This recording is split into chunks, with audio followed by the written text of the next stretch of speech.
Train का भूत। नीता अपने कॉलेज की परीक्षा होने के बाद अपने गांव जाना चाहती थी, लेकिन गांव जाने के लिए केवल एक ही ट्रेन थी। इसलिए उसने 2 महीने पहले ही टिकट के लिए आवेदन दे दिया था, लेकिन उसके टिकट का स्टेटस अभी तक वेटिंग लिस्ट में ही था। अगले दिन उसका सफर शुरू होने वाला था, जिसके लिए उसने कुछ खाने पीने की सामग्री और रास्ते में पढ़ने के लिए एक नोवेल खरीदा, जिसका नाम था ट्रेन का भूत। दरअसल नीता को भूतिया कहानी सुनने का बड़ा शौक था। वह अक्सर इसी तरह की कहानी पढ़ती थी और इसी तरह की बातें किया करती थी। इसीलिए ज्यादातर विद्यार्थी नीता से बात करना पसंद नहीं करते थे। नीता को भी अकेले रहना पसंद था, इसलिए किसी से बात ना करने का कोई खास फर्क नहीं पड़ता था। दूसरे दिन नीता रेलवे स्टेशन पहुंच जाती है, लेकिन अभी तक उसका टिकट वेटिंग ही दिख रहा था। नीता सीट न मिलने से परेशान थी। वह सीट के इंतजाम के लिए टिकट चेकर की तलाश कर रही होती है। काफी देर इंतजार करने के बाद जब कोई नहीं आता तो नीता किसी की भी सीट पर बैठ जाती है और अपना नॉवल निकालकर पढ़ने लगती है। ट्रेन में यात्रियों का आना जाना चलता रहता है, लेकिन नीता भूतिया किताब में पूरी तरीके से खो चुकी थी। किताब पढ़ते पढ़ते नीता को 2 घंटे गुजर जाते हैं। तभी ट्रेन में टिकट चेकर आता है और वह नीता से उसकी टिकट मांगता है। नीता अपनी टिकट दे देती है, लेकिन नीता का टिकट वेटिंग लिस्ट में था। यह देखकर टिकट चेकर नीता से कहता है, क्या तुम सारी रात ऐसे ही बैठे बैठे सफर करोगे? तभी नीता कहती है, नहीं सर, 23 नंबर का बर्थ खाली होने वाला है और सुबह तक उसमें कोई नहीं आएगा। मैं इसी बर्थ में ही सो जाऊंगी। नीता की बात सुनकर टिकट चेकर को ताज्जुब होता है, क्योंकि यह जानकारी तो गुप्त है। फिर नीता को यह बात कैसे पता चली? वह सीट तो खाली होने वाली थी। टिकट चेकर सोच में पड़ गया कि अचानक नीता कहती है, सिर्फ 1200 रुपए के लिए किसी की जान लेना अच्छी बात नहीं है सर। और यह बात सुनते ही टिकट चेकर के चेहरे का रंग बदल गया।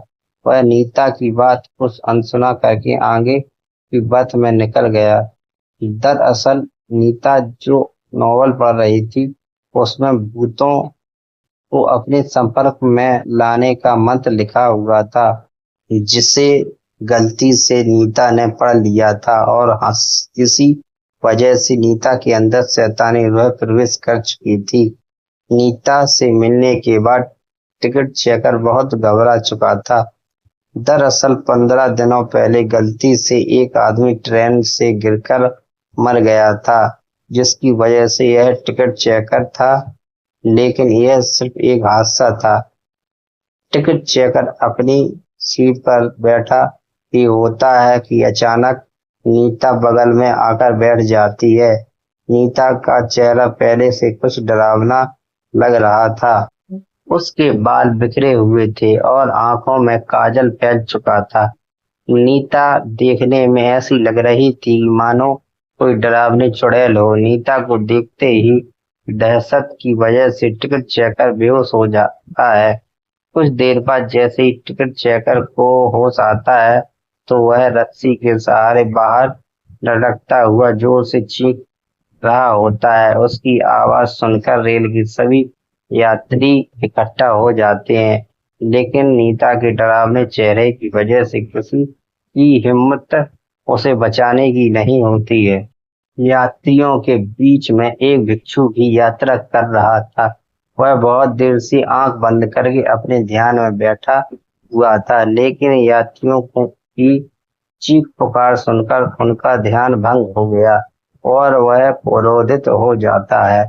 लेकिन जैसे ही उसकी नजर बाहर लटके हुए टिकट चेकर पर पड़ती है, तो वह अपनी जगह से खड़ा हो जाता है, नीता के पास पहुंचता है और ऊंचे स्वर से कहता है, तुम इसे छोड़ दो, तुम्हारे साथ न्याय होगा। उनके कई बार बोलने पर भी जब नीता ऐसे ही खड़ी रहती है तो भिक्षु आंखें बंद करके खड़ा हो जाता है और कुछ देर में उन्हें पता लगता है कि जब तक नीता के हाथ में यह नॉवल है तब तक भूतिया साया उसके ऊपर से नहीं हटेगा। भिक्षु अपनी बुद्धिमत्ता से नीता के हाथ से नॉवल छीन लेता है और उसे ट्रेन से बाहर फेंक देता है। नॉवल का संपर्क जैसे ही नीता से दूर होता है तो वह बेसुध होकर ट्रेन के अंदर गिर जाती है। लेकिन इसी बीच टिकट चेकर जो कि ट्रेन की खिड़की से लटका हुआ था वह नीचे गिर जाता है और इत्तेफाक से उसकी जान बच जाती है, लेकिन उसे जबरदस्त शारीरिक क्षति पहुंचती है। भिक्षु नीता को अपने काबू में करते हुए रेल से नीचे उतार देता है और उसे उपचार के हेतु अस्पताल पहुंचा देता है। रेल पुलिस की टीम टिकट चेकर को मौके पर जाकर इलाज मुहैया करवाती है। वह भूतिया नॉवल इंतजार कर रहा है अपने अगले शिकार का और इसी के साथ रेल की भूतिया दास्तान वाली कहानी समाप्त हो जाती है। चैनल को सब्सक्राइब करें, लाइक करें, कमेंट करें और ऐसी ही अच्छी अच्छी और भी कहानी सुनने के लिए चैनल की प्लेलिस्ट पर जाएं और कहानी चुनें। उसमें आपको अच्छी अच्छी कहानियां सुनने को मिलेंगी।